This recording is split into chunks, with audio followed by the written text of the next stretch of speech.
دوستو التجا مفتی کافی برہم ہے، التجا مفتی کافی غصے میں ہے۔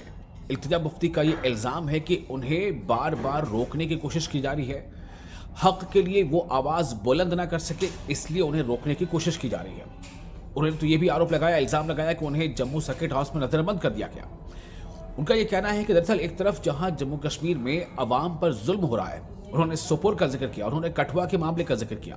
ان کا کہنا ہے کہ ایک طرف عوام ظلم سے پریشان ہے اور دوسری طرف جو جموں کشمیر کے نئے چیف منسٹر ہیں، وزیر اعلیٰ عمر عبداللہ، وہ دلی میں لنچ پارٹی میں لطف اندوز ہو رہے ہیں۔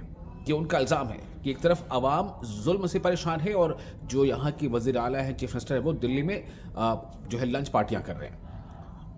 التجا مفتی نے کہا ہے کہ جو انسانی حقوق کی خلاف ورزیاں ہو رہی ہیں، جو ہیومن رائٹس کا وائلیشن ہو رہا ہے، چاہے وہ کٹھوا ہو، سوپور ہو، اس کے خلاف ایک ایکشن، سخت ایکشن لیا جائے اور ان دونوں معاملوں کی جوڈیشل انکوائری کی جائے۔